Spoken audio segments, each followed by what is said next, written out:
Welcome back to MHS Midnight Horror Stories. I know that many of you come to these videos as a gentle way to unwind before drifting off to sleep. So, before you close your eyes tonight, could I ask you for one small favor? Just leave me a quick interaction, a comment, a like, or maybe share where you're watching from and what time it is for you.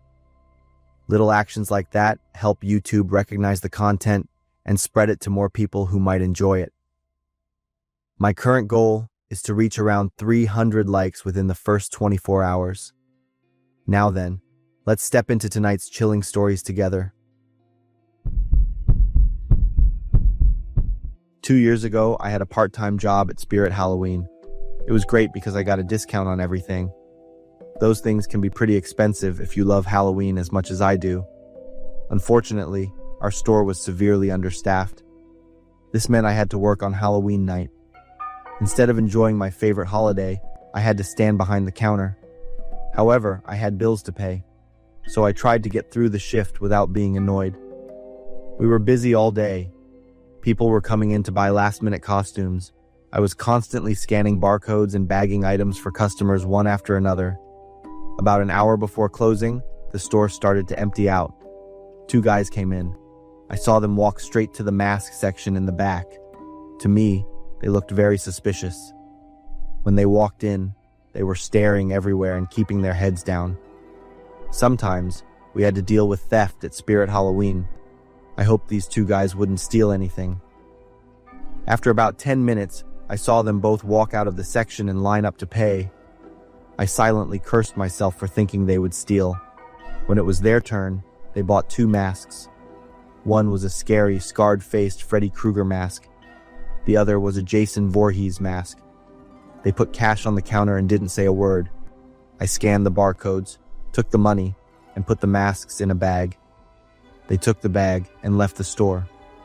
Less than 5 minutes after they left, I realized my cell phone wasn't where it was supposed to be. I always kept it right next to the cash register, where I could easily check my messages when there were no customers. I started searching everywhere. I checked under the counter, in the drawers, and even in the trash can.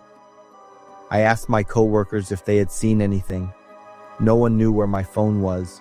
I was already miserable working on Halloween night. Now I had lost my phone. It was a really bad day. We cleaned up and closed as usual. I locked up the store and went out to the parking lot. I drove home in a bad mood. Losing my phone was really bothering me. I got home around 10:30 that night. Luckily, there were still kids trick-or-treating in my neighborhood. Some parents were still taking their kids out, even though it was pretty late. I sat on my porch with a big bowl of candy. Kids ran up in all kinds of costumes. There were princesses, superheroes, and little monsters. I handed out candy to them.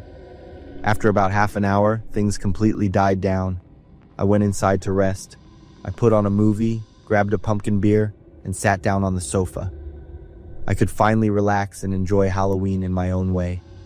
I was really enjoying the movie when there was a knock on the door. It was almost midnight, too late for trick-or-treaters.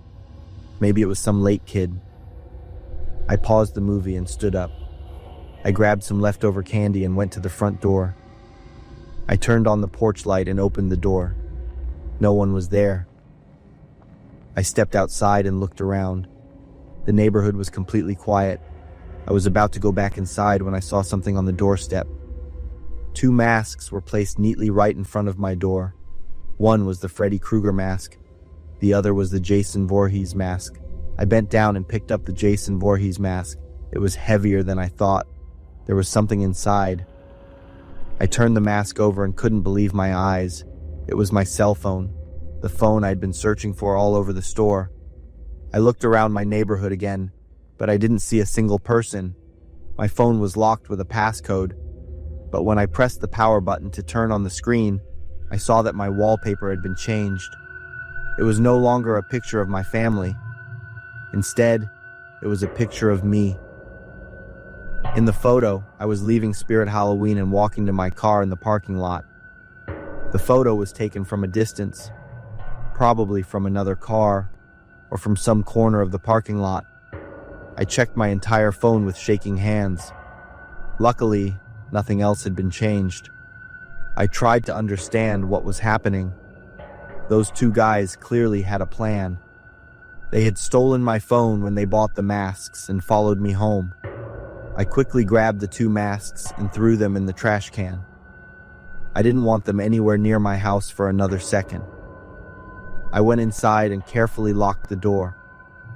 I checked all the windows, making sure they were all locked tight. I went back to the living room and tried to watch the movie again, but I couldn't focus anymore. I didn't get a wink of sleep that night.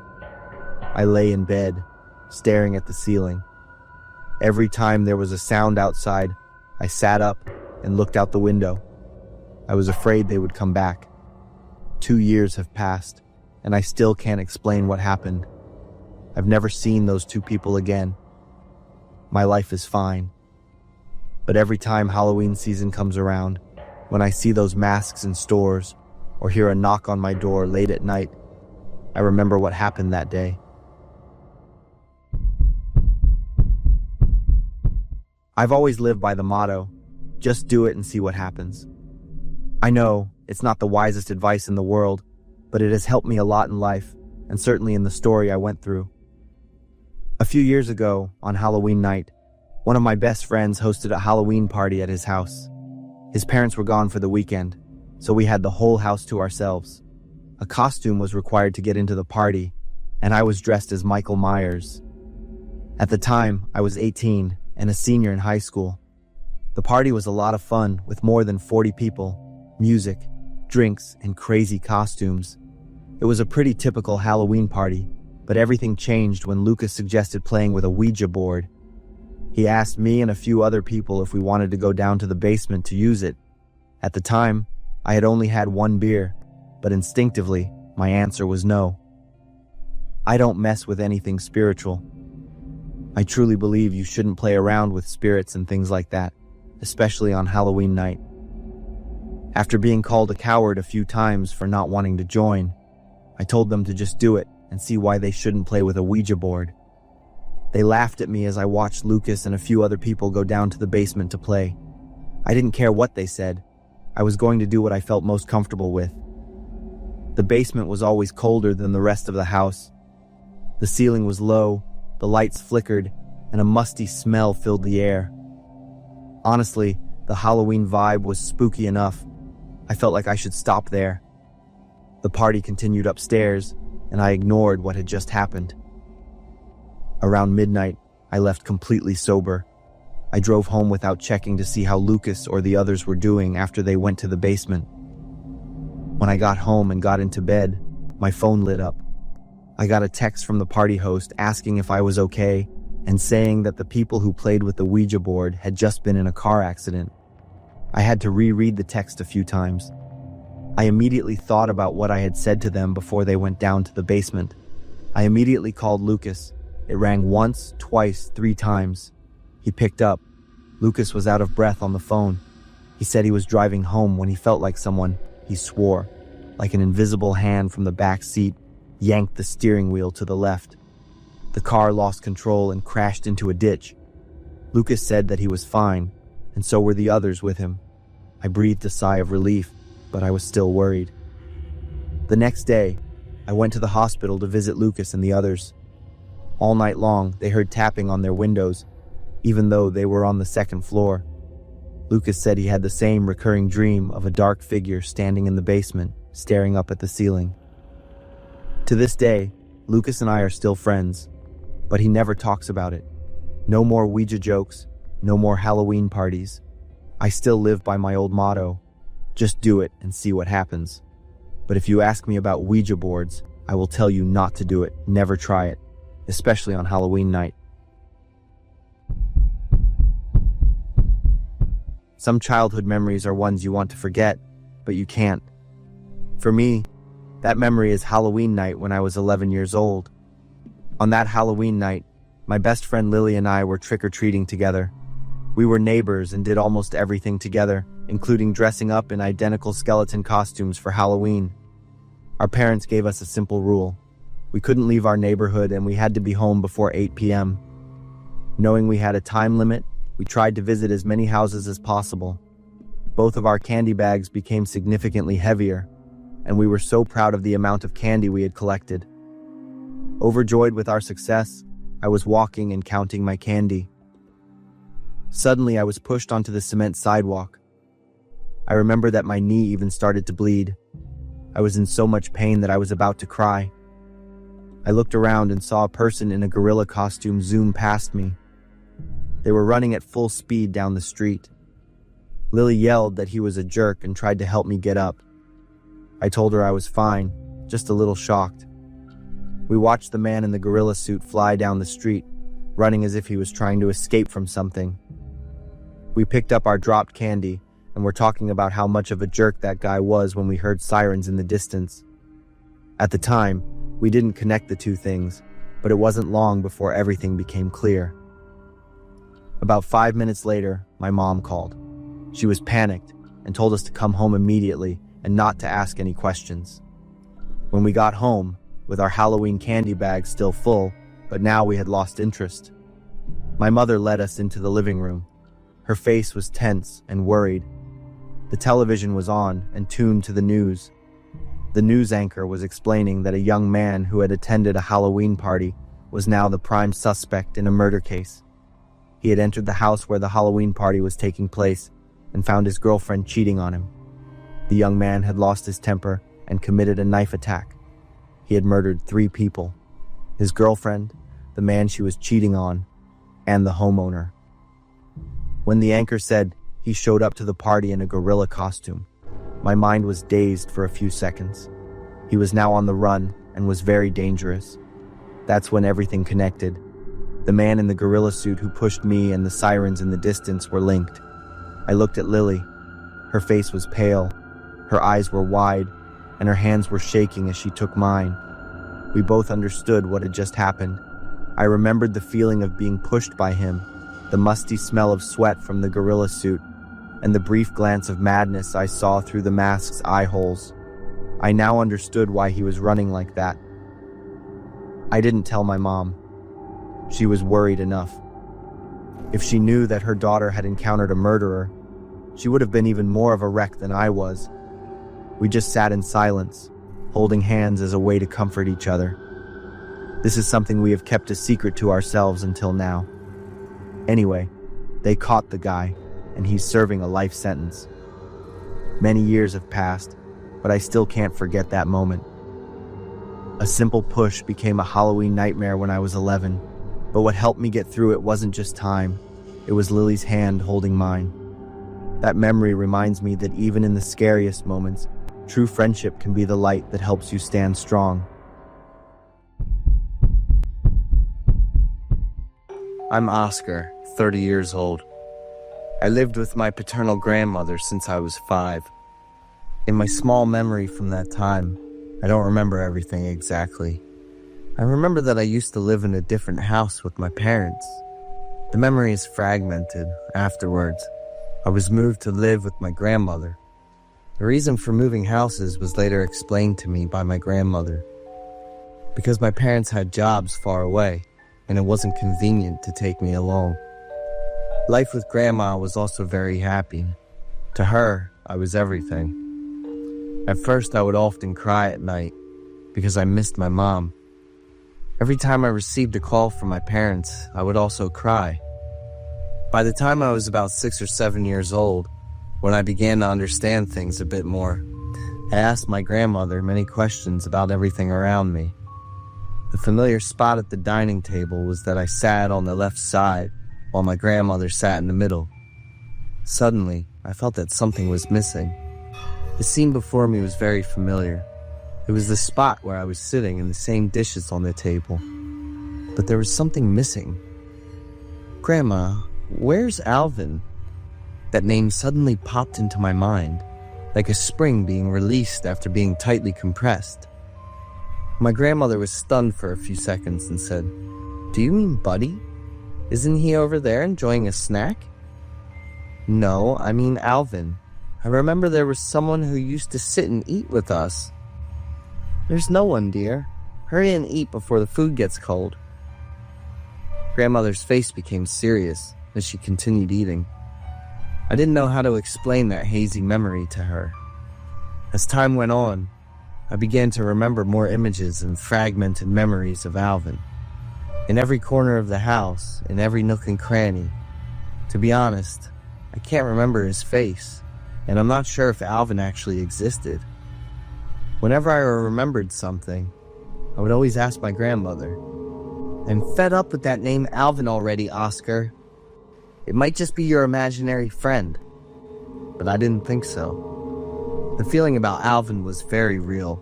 He was completely different from my imaginary friends. Whenever my parents came to visit, I was very happy because there would be lots of toys and sweets. "Mom, do you know Alvin?" Hearing my question, my mother was stunned and stared at me. You remember Alvin?" I nodded innocently, continuing to chew on candy while telling my mother about it. "Not much. I just remember his name and that he seemed to have been here before." My mother quickly placed her hand on my shoulder and turned me to face her. "Do you remember where Alvin went?" "No. Do you know Alvin?" "Don't eat too many candies, Oscar. They're not good for your teeth and digestion." Grandmother appeared and interrupted my conversation with my mother. I ran over to show grandmother the items my mother had brought for me. "Candies again?" Grandmother looked at my mother with a somewhat irritated tone. My mother pulled me away, saying she would take me to the playground while my father stayed behind to talk with my grandmother. I was very happy on the days when my parents came to visit. Many times I asked my parents to either take me and grandmother with them or to stay here with us. My mother agreed but asked me to wait a little longer. My parents left again, and I cried for a few days afterward because I missed them. But with grandmother by my side, things were okay again. One time I brought a school friend home to play after school. I proudly showed him grandmother's baked cheesecake. Grandmother smiled and told us to play only in the indoor area in the backyard, and not to go outside or open the gate for strangers. We obediently followed her instructions, playing together in the backyard while we waited for grandmother to bake the cake. Bubby played with us. When the ball rolled to the end of the yard, I ordered Bubby to go get it, but he didn't come back. Instead of paying attention to the ball, he kept sniffing something under the apple tree. I guess that Bubby must have found a fallen apple or something. My friend and I ran over to call Bubby. Bubby suddenly started barking loudly and digging non-stop under the apple tree. I yelled at Bubby to stop, saying that this was the apple tree grandmother loved and that we'd be in big trouble if we messed with it. I quickly picked up Buddy, but he continued to bark persistently at the apple tree. "What's going on?" Grandmother's voice startled us. Normally she was very gentle, but even just frowning was enough to make me scared. Bubby was locked in the kennel, and my classmate and I ate the cheesecake with a sense of unease. "What did you see?" Grandmother asked us with a frown. "No, we just saw Bubby digging in the dirt." I quickly spoke up to explain for my friend. After that day, my friend stopped coming over to my house. Grandmother built a very tall fence around the apple tree herself without calling a contractor. Bubby was sent to a relative's house while I was at school. I cried and begged grandmother to bring Bubby back, but her answer was no. One time I saw a car and several police officers at the neighbor's house. I quickly ran back to ask grandmother and found out that the neighbor's family had reported their youngest son missing. It seemed like I had seen this scene somewhere before. The police car, the sounds of crying, and the missing person information. All of it felt eerily familiar and vividly real. Had the police ever come to our house, Grandma? I remember it seems like... Stop saying meaningless things, Oscar. Come inside right away. Grandmother interrupted me and completely changed her demeanor. After that, I didn't question anything with grandmother anymore. I was afraid of seeing her displeased. When I finished elementary school, my mother came to pick me up and we left. I missed grandmother a lot and felt sorry that she had to live alone. When I was nearing the end of middle school, grandmother passed away from a stroke that wasn't treated in time. My family hurried back that night to prepare for her funeral. Looking back at the house with so many pictures and memories of Grandma woven into every corner, I can't stop crying The apple tree in the backyard is heavy with ripe red fruit, falling all over the ground because no one is there to pick them. The fence Grandma built with her own hands has almost completely fallen down. Under the apple tree, a skull with half exposed, half buried in the ground. I looked carefully, and once I was certain of what I had seen, I rushed into the house to call my parents. Dad immediately ran to the backyard, while Mom collapsed right where she stood, gasping for breath. "Alvin! Alvin!" Mom kept murmuring that name in shock, ignoring all the questions I asked. Suddenly, Mom sprang up, dashed toward the garden, and screamed the name Alvin out loud. Kneeling under the apple tree, Mom kept sobbing and frantically digging up the earth. Dad tried to stop Mom, but he was met with a series of painful blows from her. Dad told me to go inside and call the police with the ambulance. The scene repeated once again. The police car arrived at my house, and the crying, yes, it was definitely Mom's crying. My mom was given a sedative by the medical staff and fell asleep, leaving only Dad to deal with the police. Under the apple tree, the police uncovered the remains of a 6-year-old boy and confirmed it was Alvin, my half-brother. That's why I always have fragments of memories of playing with him. Alvin went missing when I was a little over 4. The police also came to my house to investigate. Mom's desperate crying filled the air, and I stood in the room terrified, watching from the inside. Not being able to find him caused my mom to suffer from a severe mental crisis. Dad took me to live with Grandma, so Mom could have time to receive treatment. So Alvin had been lying there alone for 12 years, witnessing me playing and growing up every day. Grandma's no longer here, and everyone knows this is connected to her. But the reason remains unknown to everyone.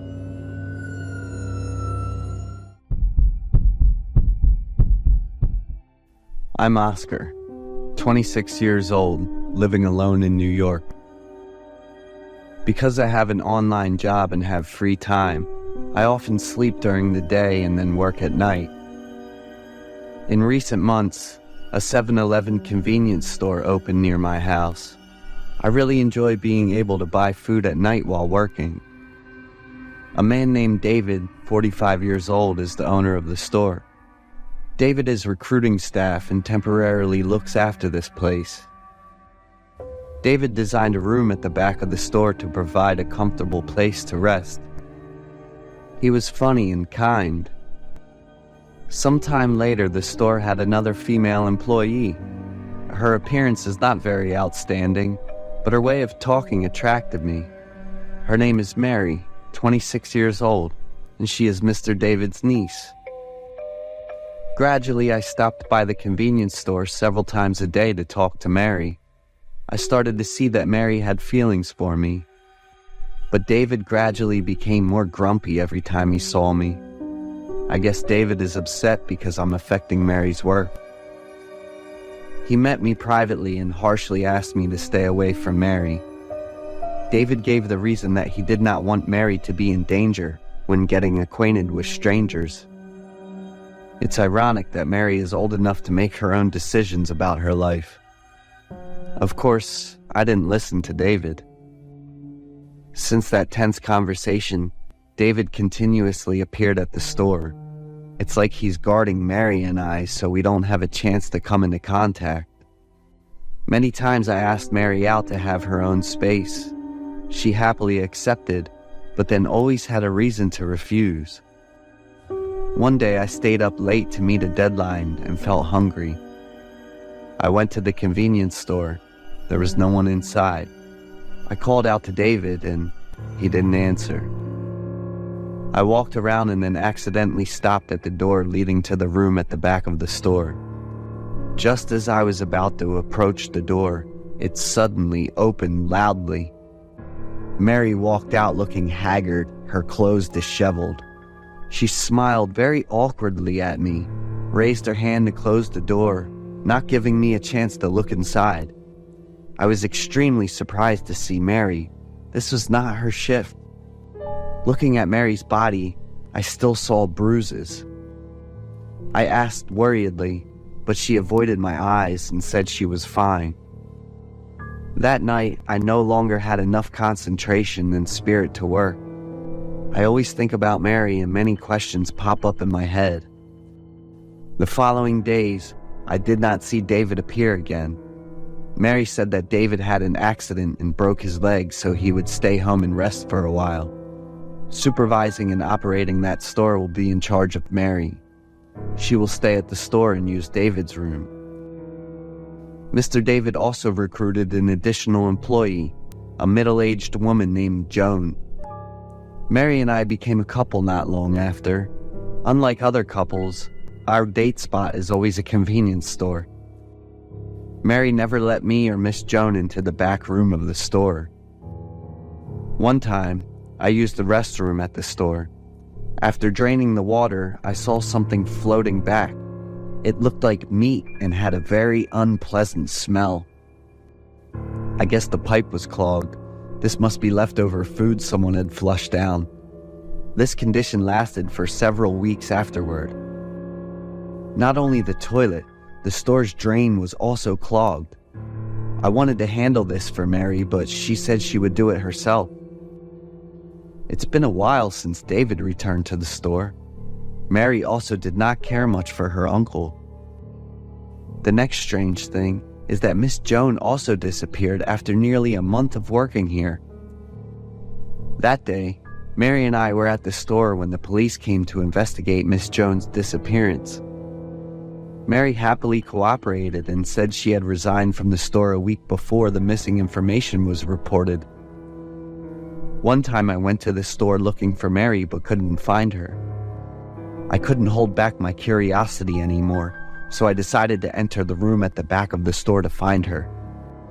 The space inside is very stuffy and dark. I smelled clearly the smell of disinfectant and cleaning fluid. There was something in the corner of the room. I approached it and saw it was a chainsaw. Do convenience stores also use this? What are you doing here? Mary shouted loudly, startling me. She stood in the doorway, staring at me and full of anger. Before I could react, Mary immediately kicked me out and slammed the door. I returned home with all kinds of surprised and helpless emotions inside me. The next day, the convenience store closed. I also completely lost contact with Mary. About a week passed. I was worried and couldn't do anything. I decided to report to the police and then received a call from the police. They asked me to come to the station to cooperate in the investigation of the murder of 2 people. Strange things happened all at once. I fell into extreme confusion. The police questioned me about my connection to the woman named Mary.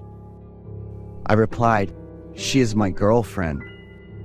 Police said she is missing and is the prime suspect for the murder. The first victim is David, who she claims is her uncle, who is actually her lover.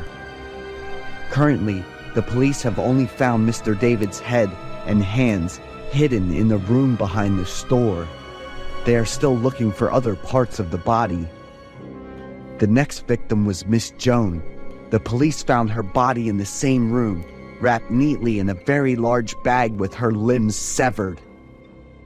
Police suspect that the chainsaw in the room was the tool she used to perform the dismemberment process. I was shocked to hear the information from the police. I remembered all of Mary's strange expressions over the past time. Her carefree appearance that night. Maybe she just did something bad to Mr. David. What I saw in the toilet was most likely his flesh. Miss Jones is also likely to be murdered when she learns the horrifying truth about Mr. David. Police are still actively searching for Mary. I feel scared and disgusted that I have loved the devil all this time.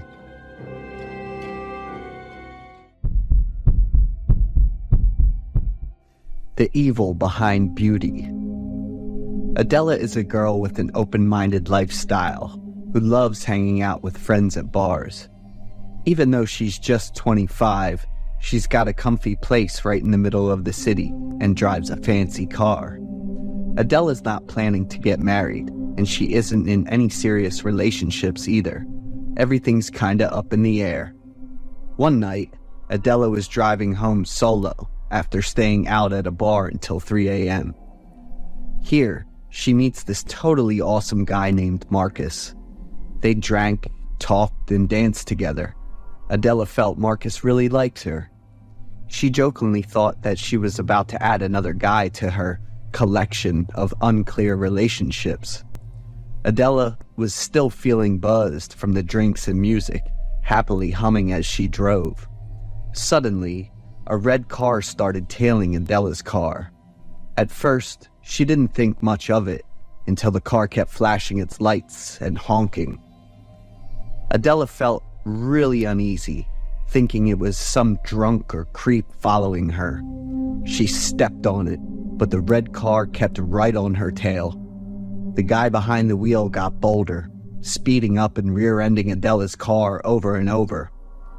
Realizing it wasn't a joke anymore, Adela swerved right onto a shortcut and managed to lose the red car. At home, Adela was still freaking out, thanking God she made it out safe. Adela went to bed but woke up soon after because she heard noises in the house. Adela looked around and found out the basement window was open. She shut it fast and went back to her room. Once she was sure everything was okay, Adela went back to sleep. The next morning, Adela went back down to the basement. After checking things out, she looked really mad and freaked out. When she returned to the living room and sat down to eat breakfast, Adela tuned into the news. Police have located one of the citizens reported missing in recent days. The victim was a 31-year-old man with multiple incisions and cuts near sensitive areas. Although his physical condition remains stable, the man is exhibiting signs of severe psychological trauma. In the early afternoon, Adela grabbed coffee with her bestie, Erica. Adela told Erica about running into a weird car last night. Erica told Adela to watch out because there have been a bunch of people disappearing lately. The victims were young folks who got into accidents while walking alone at night. Adela brushed off Erica's warning and switched gears, asking about her best friend's love life instead. Erica was all hyped talking about this guy she's been seeing lately. That night, Adela still went out late despite Erica's warnings. She learned from what had happened and got home a bit earlier than the night before. Around midnight, Adela was driving home and spotted that red car again. This time, the red car went ahead, so Adela snapped a photo of the license plate with her phone. When she got home, the first thing she did was check the security around the house and down in the basement. After making sure everything was safe, Adela went back to her room and started digging up info on the owner of that red car using the license plate number she got. Buff, 29 years old, runs his own car garage. This guy is even cooler than Marcus, the dude Adela met last night. Adela noticed something familiar about Buff that piqued her interest even more. The next day, Adela found Buff's garage, but instead of going in, she just hung outside and watched for a while before taking off. That night, when Buff left the garage, Adela followed him all the way home in her car. When Buff saw the strange girl, he looked surprised and asked. Adela boldly walked up and accused Buff of being a creep who had been following her. Adela even asserted that Buff was behind the recent disappearances and warned him she'd call the cops on him. Buff quickly explained himself. "I saw some dude chilling behind your car. I followed and kept flashing my lights just to give you a heads up, 'cause I've been hearing about those disappearances lately too. But you've got some serious driving skills. I lost sight of you and had to just head home." Buff asked about the man in the back of Adela's car, but she said there wasn't anybody there. After sorting things out, Adela asked if she could come over to Buff's place to have tea. Buff was taken aback by Adela's boldness, but didn't hesitate to turn down a pretty girl.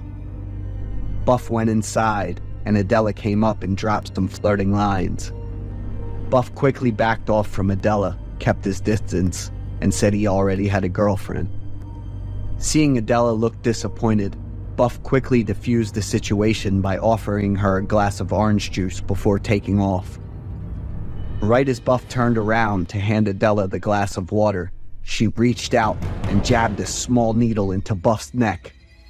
He freaked out and pushed Adela away, but the drug had already kicked in, and Buff passed out a few minutes later. When Buff woke up later, he found himself in a dark room that reeked of fish and bleach. Buff's legs and arms were all tied up tight. Right next to Buff is this dude with a skinny body, all beat up on his face with infections. It's Marcus. Buff freaked out, screamed loud, and started flailing around, accidentally elbowing someone hard. Buff glanced back and saw it was a girl. Even more surprising was that the girl was Erica, who had just agreed to be his girlfriend yesterday. Buff freaked out and yelled Erica's name, but she wasn't moving at all. It's unclear if Erica's still alive or not. There were a few more folks in the room moaning and barely hanging on. Footsteps got louder, and in walked Adela with a stun gun.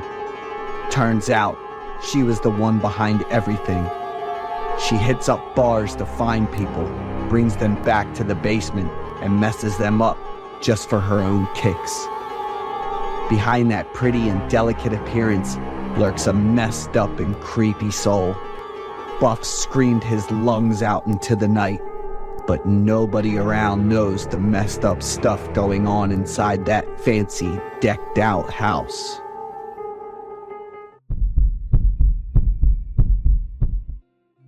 My name is Leo. My current job is manning the Oasis Fuel gas station, sandwiched between Highway 69 and a seemingly endless wall of pine forest in East Texas. By day, this place is just a dull stopover, with the roar of trucks and asphalt melting heat. But when night falls, it transforms into an isolated island of light in an ocean of darkness, and the silence is no longer peaceful, but a void waiting to be filled by fear. I'm not easily spooked, but working the night shift here week after week is enough to wear down anyone's nerves. The loneliness gnaws at you. You start hearing strange noises in the hum of the refrigerator, seeing movements in the corner of your eye that aren't there when you look directly. Most of the time, I tell myself it's just my tired mind playing tricks on me. Until that night. The air was thick, heavy, almost windless. Around almost 3 a.m, I was standing outside the door, trying in vain to get some fresh air, my eyes gazing absently towards the dark edge of the forest. I squinted, trying to pierce the haze, and then I saw a figure standing motionless at the edge of the woods. I thought maybe it was a driver whose car broke down somewhere on the road, heading to the gas station for help. But why were they standing at the edge of the forest, not by the road? I kept looking, and suddenly saw the figure raise its hand, as if waving me over. I waved back after a second's thought. Then, the figure seemed to recede back into the darkness of the forest. "Hey!" I called out, trying to keep my voice from trembling. "Is everything okay? Do you need help?" No answer. Only the other arm continuing that eerie, beckoning gesture. I hesitated, took a deep breath, turned on my phone's flashlight, and cautiously walked towards the edge of the woods. The figure seemed unreal, blurry like an apparition about to dissolve. When I was only a few steps away, close enough to realize there were no clear details to the figure, just a denser black shape amidst the darkness, it abruptly stopped the beckoning gesture. Then, without a sound, it vanished into the night as if it had never existed. I stood frozen, mouth agape. What the hell? A prank? A hallucination? Or something else? The way it disappeared was too fast. An inexplicable urge, an unspoken question echoed in my head. What was it? What did it want? I knew this was a bad idea, extremely bad, but I did it anyway. I held the flashlight high, the weak beam cutting a trembling path into the thick darkness of the forest, and stepped inside. The air inside the forest was completely different, cooler, damper, and heavy with the scent of decaying leaves, damp earth, and an unpleasant, pungent odor I couldn't identify. The flashlight beam only illuminated a small circle in front of me. The silence here was even more terrifying than outside, oppressive, heavy, as if the forest itself was holding its breath. I slowed down, straining every sense. The pounding of my heart in my chest drowned out my own footsteps. "Hello?" I called softly, my voice almost a whisper. "Is anyone here?" Only the faint echo of my own voice answered. I continued a little deeper, the flashlight beam sweeping across moss-covered tree trunks, dense fern bushes. I felt like someone was watching me from all sides, from the darkness between the trees, from above. Then I heard whispering. It was very faint, mixed with the rare light breeze rustling the leaves.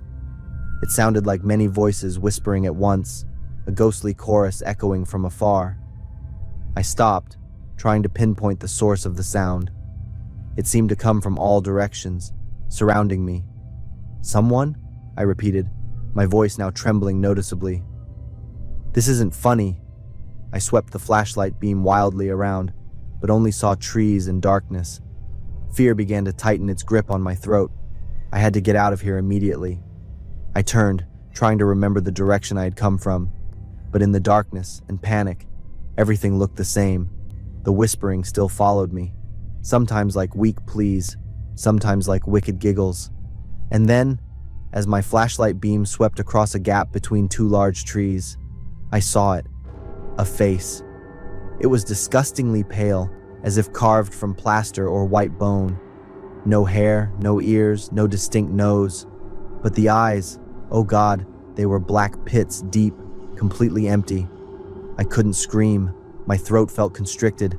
My feet felt frozen to the ground. All I could do was stand there, facing that terrible empty gaze, while the surrounding whispers became urgent, frantic. A tiny click from the dying flashlight in my hand snapped me back to reality. Survival instinct kicked in hard. I no longer cared about direction, just bolted towards where I vaguely sensed a faint glimmer of light. Branches whipped my face, roots tripped my feet, causing me to stumble repeatedly. The whispering still pursued me closely. Finally, the neon lights of Oasis Fuel appeared before me like a rescuing beacon. I burst out of the forest, ran across the lot, reached the gas station door. My hands shook so badly, I could barely get the key in the lock. I threw myself inside, slammed the door, locked it. I leaned against the door, gasping for breath, my whole body trembling. I looked through the glass door, towards the edge of the woods, only the silent night and the still rows of trees. But I knew it wasn't a hallucination. The remaining hours of my shift turned into a living hell.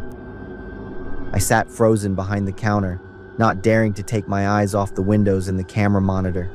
Every noise, no matter how small, made my heart leap. I needed to do something to distract myself, to prove I wasn't going crazy. I tidied up a bit, wiped down the counter and inside the drawer. When I opened the drawer, underneath some old receipts and dried up pens was a worn old leather-bound logbook. I flipped through the scrawled handwritten pages, noting minor incidents, broken gas pump, customer complaints, power outage, all the usual things from any shift. But then, near the end of the book, I stopped at a page written in different handwriting, shaky and hurried. The date was almost a year ago. The writer's name was Daniel. Most of his log entries were as normal as the others, but the last entry, just a few short lines, scrawled and almost illegible. Saw it again tonight. Standing at the edge of the woods, waving, "Don't go in there. It doesn't want to help. It wants..." The writing ended abruptly there, as if the writer was interrupted or too terrified to continue. In the bottom corner of the page, a small drawing, a round, pale face and two large, deep black dots for eyes. That was it. The face I saw in the woods. A new wave of cold horror washed over me. I wasn't the first. Daniel had seen it, and maybe he didn't get out. What happened to Daniel? I shot up, staring out the window. Maybe Daniel, or some other previous victim, their spirit trapped, forced to repeat that beckoning act night after night, to lure new prey for that pale face.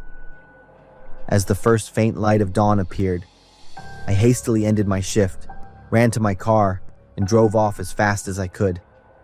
I said nothing to the person taking over the shift, just hoped he wouldn't be as curious as I was.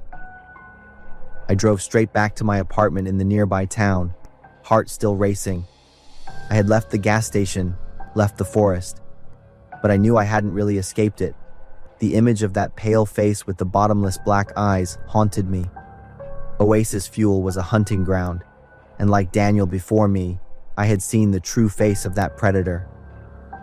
Will I one night become the next shadow standing at the edge of the woods, waving another lonely soul into the darkness? I don't know.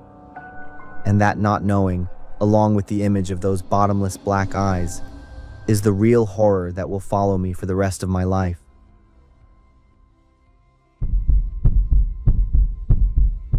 I'm Sean, 36, and I live alone in Texas. My wife and son left about a year ago. I haven't seen my little boy since then. He's 6 years old now. I work as a short-term security guard. Specifically, I'm hired to guard things like concerts, conferences, events, and exhibitions, which often need a lot of security guards to keep everything safe. Or when a company's regular security guard is on leave.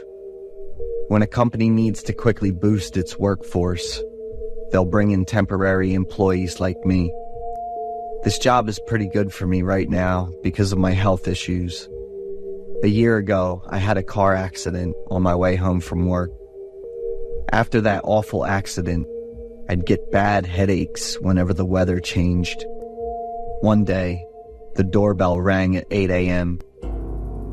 "Hello, I'm Brad." The man introduced himself in a cold tone and looked me up and down with a sharp gaze. "How can I help?" "I hear you work as a security guard. Can I come in and talk to you for a bit?" It turned out Brad was here for work, so I quickly invited him in. Brad sat across from me, still wearing the same expression and look in his eyes. "I need you to be a security guard at my house for one night only." "Are you organizing a party or something?" $500 in cash. I'll pay you right now." Brad didn't answer any of my questions about the security job. I could see his eyes slowly shifting from cold to red with anger. But I didn't want to agree without knowing all the details. I kept trying to ask Brad questions. $1,000. Brad slammed his hand on the table, leaned toward me, and shouted loudly. I was really worried and scared, but with the amount of money Brad was offering, I couldn't say no. I needed the money right at that time. Thinking the night would go by quickly and the job was something I was used to, I agreed with Brad. He immediately put $1,000 in cash on the table and then left. I had never taken a job with such a weird deal and attitude from the customer. That day, I couldn't shake this constant feeling of anxiety and insecurity. I wasn't exactly thrilled about making such a large sum of money. That night, right at 9 o'clock, I arrived at Brad's house. It was a decent house, but it felt a bit gloomy and cold to me. The lights in the house weren't all on. Only a dim light was visible through the window. I hesitated for a long time, but still didn't ring the doorbell. I had considered returning the money to Brad and turning down the job. "You're 20 minutes late, Sean." I was startled when Brad's cold voice cut through the silence. I'm sorry, but I don't think I can." "Come in. I don't have much time." Before I could finish, Brad interrupted me and went straight into the house. The atmosphere inside the house felt even colder than it was outside. Everything was pretty modern. but it looked like it hadn't been used in a long time. So there wasn't a party. I must have been wrong about that. There was no one else in the house except for Brad. I noticed that the wall was covered with pictures of a woman. So many. It was like an art exhibition dedicated to her. This is my wife, Megan. I turned around, startled to see Brad standing right behind me, his eyes full of affection as he looked at pictures of his wife. His eyes were completely different from when he came to my house. Brad must really love Megan. Wait, Megan looked familiar to me. I wasn't sure, because the light was too dim to see everything clearly. I moved closer to get a better look at Megan's picture. Here's what you need to do. Brad startled me again. I turned around and walked over to where Brad was standing. His eyes turned fierce and intimidating again. Protect my wife's sleep. I froze, my emotions in turmoil when I heard Brad's strange request. He went upstairs and told me to follow him. The closer we got to the upper floor, the darker everything became, making it harder for me to see. I walked slowly, and the darkness was accompanied by a faint but strong enough stench that made my nerves react. I reflexively covered my nose, and Brad immediately turned to look at me. The darkness cast shadows over his scary eyes, making them stand out even more. The black shadow made the whites of his eyes stand out, highlighting the dark red veins. Without looking at me for long, Brad continued down the hallway to the room at the end. The creaking sound when Brad opened the door gave me chills. At that moment, I thought about running away, but my thoughts and actions didn't line up. Following Brad into the room, the stench was so strong it was hard to breathe. In the middle of the room was a bed with someone lying under the blanket. The room was filled with pictures of Megan, Brad's wife. This time, I was sure she looked very familiar and was trying to remember where I'd seen her before. Brad walked over to the bed, gently pulled back the covers, and revealed a badly decomposed body with bones and flesh mixed together. I couldn't say a word. I backed away and pressed myself against the wall, my heart racing. Megan, I found the person. You can rest easier now. Brad's words made me think he was definitely crazy. I rushed to the door, shaking the doorknob with one hand and dialing the police with the other. I shouted Brad's address to the police, telling them I was being held captive by a madman. A sharp pain shot through the top of my head. I felt warm streams running down my neck and face, and a salty, fishy taste filled my mouth. I passed out immediately and had no idea what happened next. When I woke up, I was tied up in a kneeling position on the floor. In front of me was the bed with the decomposing body that Brad had propped up. I was scared out of my mind, but couldn't move or scream. Next to the body was a photo of Megan and a bouquet of roses. At that close distance, I could see her face really clearly. This is... Brad gritted his teeth and his eyes widened. The one you caused the accident and then ran away from. You left her in agony and she passed away. That's right, this face. It was that woman.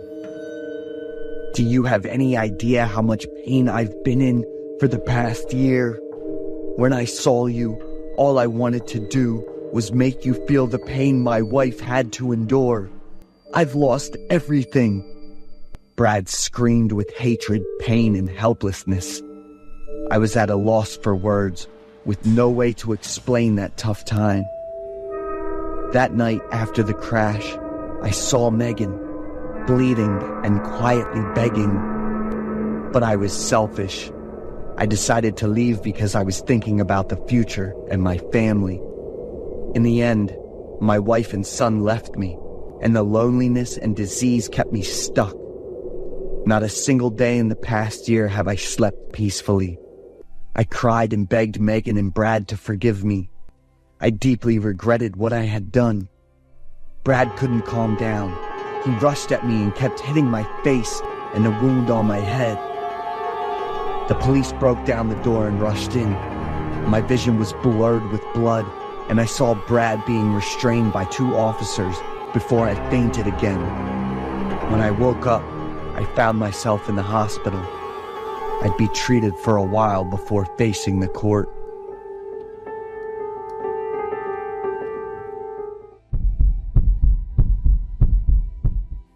Gavin stepped onto the bus with heavy legs. His shift had lasted longer than expected, and his body was exhausted, the smell of sweat mixed with the scent of machine oil clinging to his worn clothes. The worn heels of his shoes lightly touched the bus floor, making a creaking sound. He took a deep breath, letting the cold air seep into his chest. The bus at this late hour wasn't too crowded, just a few scattered people sitting here and there. Gavin walked straight to the last row of seats, his usual spot after each shift. He liked the quiet here, where no one bothered him, no one noticed him. Outside the window, New York City glowed brightly in the night. Tall buildings stood still, streetlights stretching across the empty streets. Gavin sighed, his mind blank. The work in the factory drained him day by day, but it was the only thing he had. Suddenly, a faint fragrance passed by, making Gavin furrow his brow. A light, sweet, and fresh perfume. A young woman boarded the bus, walking toward the row of seats in front of him. She had long, dark hair that cascaded down her shoulders. Her long coat hugged her small frame, and her high-heeled boots clicked softly on the bus floor with each step.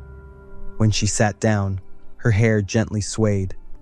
Gavin turned his face away, but his eyes couldn't help but sneak a glance at her. The woman took out her phone, her fingers swiftly scrolling across the screen. Then she laughed, a quiet laugh, but enough to grab his attention. He didn't know why he was curious. Maybe it was the silence of the late night, maybe the exhaustion that slowed his mind, or maybe it was just because he was used to observing people. He tried to keep his gaze on the bus window, but then, unable to resist, he secretly looked at the woman's phone screen. "I miss you so much. I can't wait any longer. Let's meet at our usual spot." Gavin blinked. A normal love message. He felt a little embarrassed for peeking. He was about to look away when another message appeared. "It is done. Just the cleanup left. This time, it has to be cleaned thoroughly. Leaving it too long will be troublesome." Gavin frowned, trying to make sense of the words. Maybe it was just casual talk, but then another message came up. "Everything is ready. Are you sure the place near the river will be safe?" Gavin clenched his fist. A chill ran down his spine. No matter how hard he tried, he couldn't think of anything positive. He glanced at the woman again. She was still sitting there, as calm as if nothing special had happened. Her finger lightly touched the screen. Her lips curled into a small, enigmatic smile. Her phone buzzed again. Another message. "Let's meet at 11 o'clock. Bring the necessary stuff."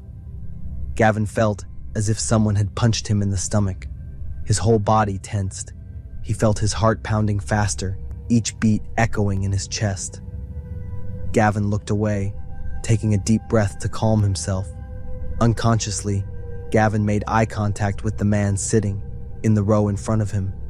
He was also watching the woman, it seemed. Gavin quickly looked away again, unable to hide his confusion.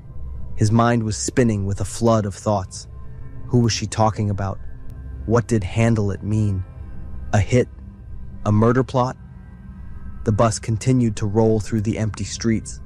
Outside, the streetlights were still shining, cars still passing by. But for Gavin, everything seemed blurry. The woman suddenly turned her head. Gavin jumped, his heart nearly stopping. But she only glanced out the window behind him, before lowering her head to her phone again. He swallowed hard, trying to stay calm, but his body was as taut as a bowstring. The bus was approaching the next stop. Gavin didn't know where the woman would get off, nor what he should do. Should he report it to the police? Or was he just overthinking? The sound of the phone's messages being typed echoed, and Gavin couldn't shake the curiosity from his mind. He glanced at her phone one more time. There's a guy who's been staring at my phone. What should I do now? Gavin's whole body froze. A jolt of cold ran down his spine. His breath became heavy, his chest feeling as if something invisible was pressing down on him. The screen lit up again. A message from the woman's boyfriend just arrived. Deal with him right away. Gavin felt his stomach tighten. A wave of nausea hit him, but he couldn't move. Cold sweat broke out on his forehead, his hands trembling as they gripped the edge of the seat, as if it was the only thing holding him in this nightmare. The air in the bus felt thick, everything moving slower, heavier. He wanted to turn his head, pretend he never saw anything, but his body was as stiff as a statue. At that moment, a soft sound came from the front of the bus. The man sitting in the front row stood up. He was tall, wearing a gray hoodie, hands stuffed in his pockets. He slowly walked toward Gavin, without any hurry, without any hesitation. Gavin tried to stay calm, but cold sweat had already started to bead on his forehead. He looked at the woman. She was still sitting there, but this time, her eyes were fixed on him. An amused look. She no longer giggled like before, but instead wore a vague, unreadable smile. The man came closer, then stopped, sitting down right next to Gavin. The space became suffocating. He slowly sat down. Gavin held his breath. A faint click sounded. The man took his hand out of his pocket. In his hand was a sharp object. A steel folding knife, its cold blade reflecting the dim light of the bus. He twirled the knife between his fingers, then tilted his head, looking at Gavin with a calm gaze. The woman in front was still looking at Gavin, her eyes gleaming, as if waiting for something interesting to happen. The bus kept moving through the night, but for Gavin, time seemed to stop.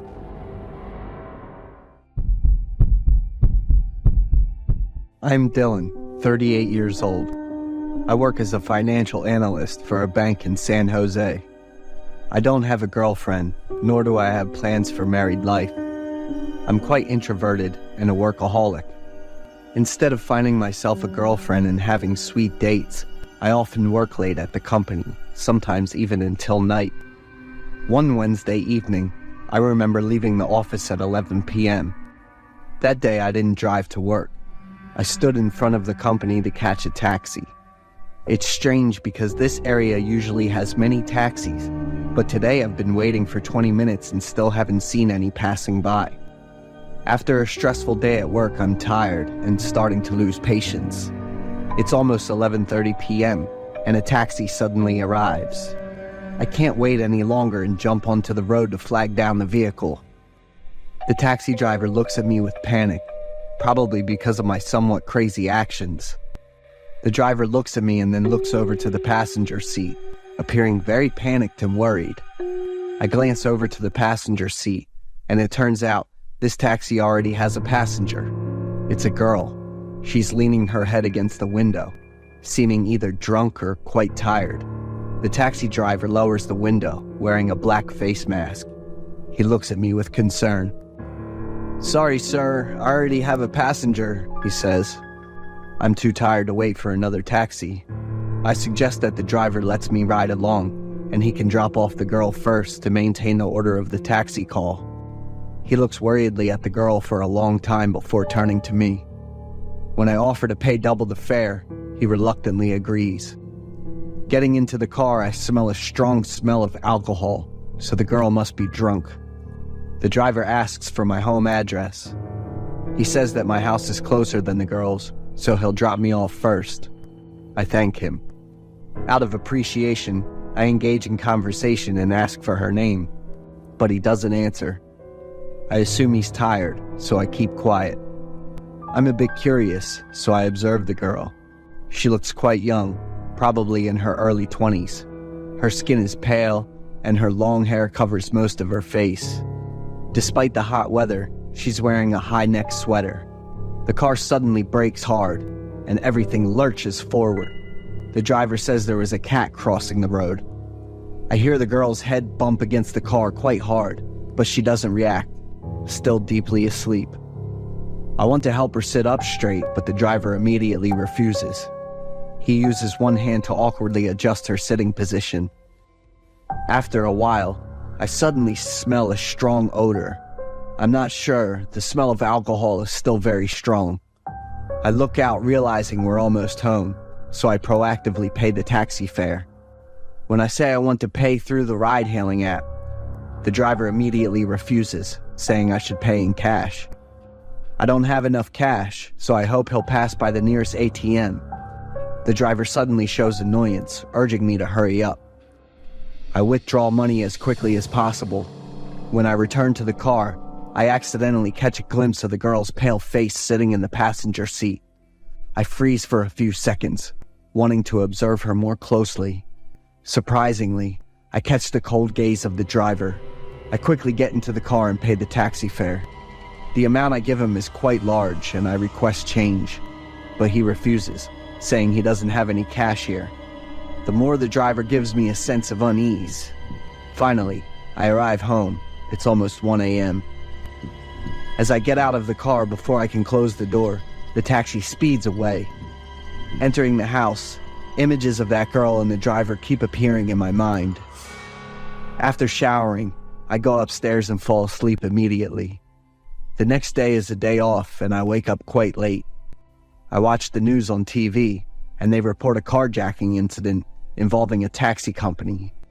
The driver of that taxi was repeatedly beaten on the head and died early this morning at the hospital. Along with that serious carjacking is the disappearance of a young girl named Alida. Putting everything together, I suddenly remember the taxi driver and the girl from last night. I will call the police to report everything I witnessed, but my phone has disappeared. I sit for a moment, trying to remember where I left it. On the taxi, I probably dropped it when I got out of the car. I call the police on the landline, recounting everything I witnessed. Using the GPS on my phone, the police quickly locate the stolen taxi. It's on an empty lot 40 kilometers away from the city. The car is running out of gas and both doors are wide open. Inside the car, on the passenger seat, the police discover blood soaked into the seat cushion and dried.